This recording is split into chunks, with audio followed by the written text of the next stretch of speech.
to do my January movie wrap-up. If you guys are interested in the movies that I'm watching, you can follow me on Letterboxd. It's linked in the description below. I didn't watch a lot of movies in January. I was busy watching all of Peaky Blinders. I had heard so many great things about that TV show, so I decided to try it, and I became absolutely obsessed with it. I was already in love with Cillian Murphy, so I don't know why I didn't try it earlier, but if you guys haven't watched Peaky Blinders yet, you definitely need to check it out. It was a fantastic TV show, and it's on Netflix. So I guess I should probably get to the movies that I watched in January. I only watched 5 movies in January, but I really liked most of them. The first one I watched was called Listen Up, Philip. This one came out a few years ago, but I just recently stumbled upon it. It has Jason Schwartzman in it, and I really love him. This is about a man who is an author, and he's very vain. He thinks he's going to be the best author in the world, and he's not going to have any time for his family and friends, so he pretty much just screws up his relationship, and he moves in with another famous author. This isn't all about Jason's character, it's also about his ex-girlfriend, who's played by Elizabeth Moss. I never really considered myself a big Elizabeth Moss fan, but after watching this, I really enjoyed her in it.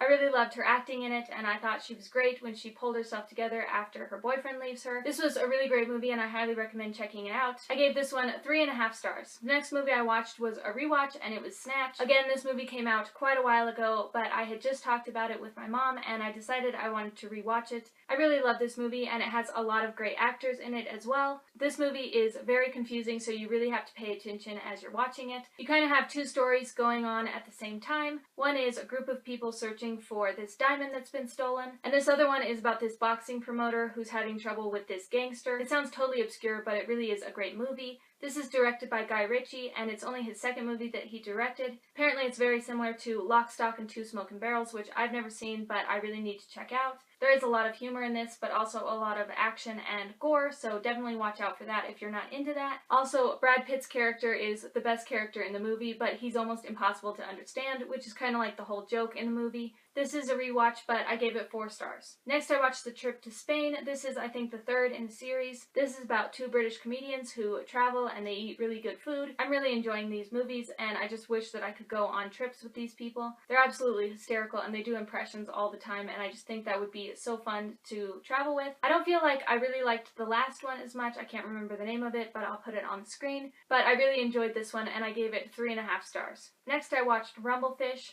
I picked this up after reading the book because someone had told me about it. This is also directed by Francis Ford Coppola, who did The Outsiders. I'm just really having a problem with these movies. I'm not quite sure what Francis Ford Coppola was thinking when he made these. It was pretty similar to the book. I just wasn't feeling his style in this. I thought the acting was extremely over-the-top cheesy. I also didn't like that they hired the same actors from The Outsiders, but they were different characters. It takes place in the same town that The Outsiders were in, so it was a little confusing trying to remember that those weren't the same characters from The Outsiders. Everything was done in black and white because the main character can't see anything in color, which I thought was a really clever idea to do. But I just really wasn't feeling this movie, and I gave it 2 stars. The last movie that I watched in January was 3 Billboards Outside Ebbing, Missouri. I'm sure this is totally normal for most people, but this was the first time I actually went to the movies alone. I really had a nice time because if you know me, if we go to the movies together, I don't want you to talk at all through the movie. I find it extremely distracting, so I don't really like to go with people. I also realized that I get 2 armrests when I go alone, so there's really no downside to going to the movies alone.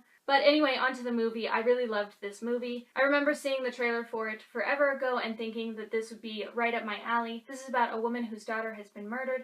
She doesn't think that the cops have handled it well, and they still haven't found who killed her, so she starts to take things into her own hands.